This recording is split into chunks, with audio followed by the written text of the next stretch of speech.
everybody. In this video I'm going to show you how you can use the Windows installer for Windows Vista or later to run simple executables. Like, let's say if you're wanting to look at some information about your system, or any sort of simple application that you just simply double click to run within Windows, you can also use within the Windows installer for, again, Windows Vista or later, because these Windows installers actually are running Windows operating systems of their own. A lot of times they're referred to as Windows PE or Windows Portable Edition, also referred to as Mini Windows or other things like that. Because you may notice that a lot of times when you install Vista or Windows 7 or even Windows 8, you'll notice how the installer acts just like Windows. For example, I'm running the Windows 7 installer right now, and you can see it has the typical starting Windows splash screen before you get to the interface. So basically what I'm doing here is I just installed a used pull hard disk into the system to replace a failing hard disk, and I want to see if this hard disk is in good health before I even begin Windows installation. I've also done a trick like this before when I went to actually check a Windows 8 computer's motherboard or BIOS for its Windows 8 key. So anyways, here we are in the Windows 7 installer. So basically we need to get to a command prompt. You may notice I have a flash drive installed here, and the files I need are on the flash drive. I may try quite a few of these. I don't know for sure. I'm about to see if Crystal Disk Info will work like this. So anyways, we need to access a command prompt. And the Windows installer, you just simply hit Shift and F10. Here we have a command prompt.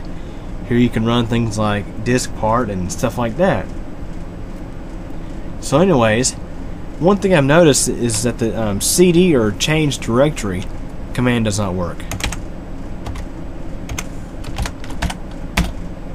So basically I'm going to have to manually navigate for the file I want to run. Alright, let's see.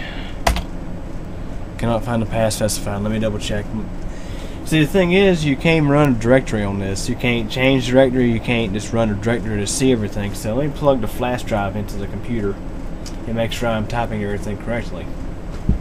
Or better yet, what I'm going to do is this. Let's go and get out of command prompt.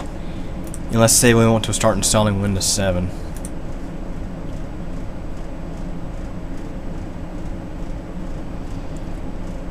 We can find out what it's counting my flash drive as, which letter it's using.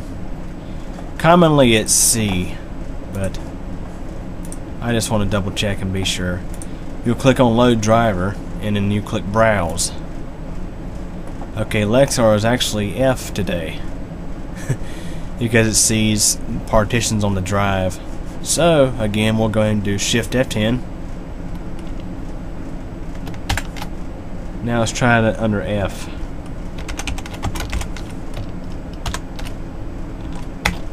As you see, it will not change directory, so we gotta do it like this.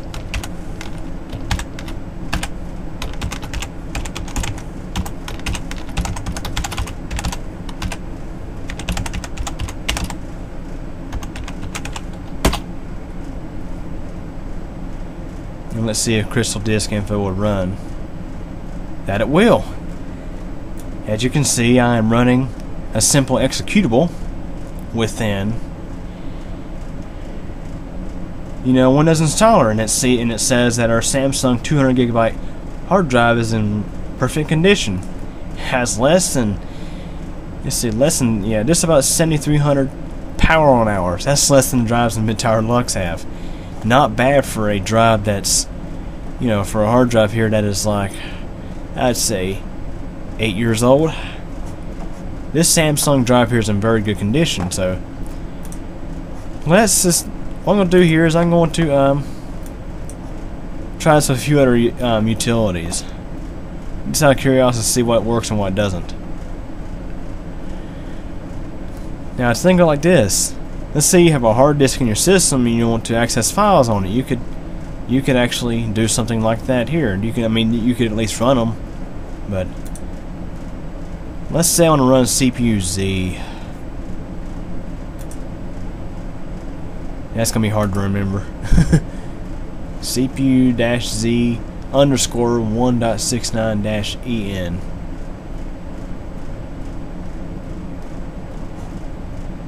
Okay, I can just drag it to the side here. No, another command prompt.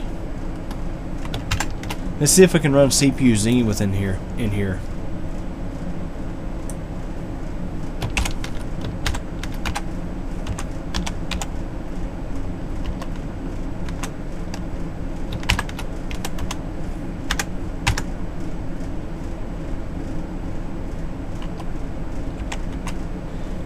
See, the trick here is you have to know the file name, so it's good to have another computer on hand.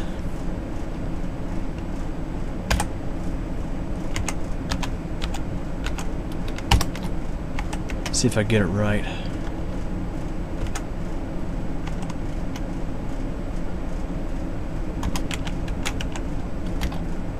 Yep, there's CPU-Z.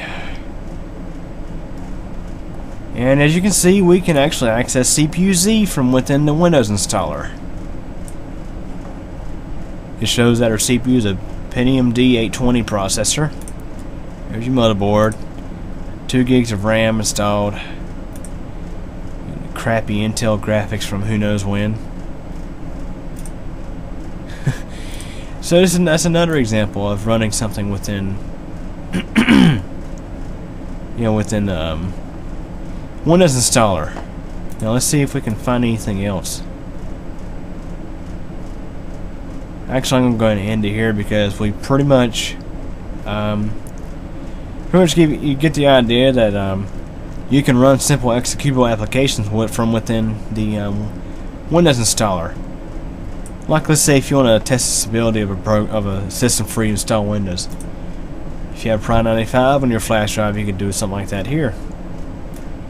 Now, a tricky thing here would be, let's say if you could run Windows Explorer like this. It's kind of a hard thing to say because Windows Explorer is kind of, one of the root parts of the operating system.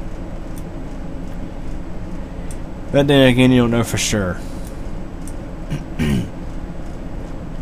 I kind of wonder if I was to stick Task Manager on here if it would work. But anyways, it's something you could probably experiment with on your own time. But anyways, just want to show you how you can actually run simple exe files from within the Windows installer. So anyways, going to close out of this. Actually, got to just close out of this and start over with the Windows install. And there's those command prompts I had, and there's CPU-Z again. So let's go ahead and close all that stuff out.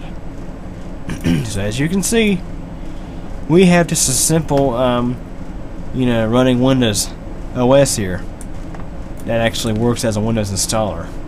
Pretty neat. So anyways, any questions or comments? Feel free to ask, and thanks for watching.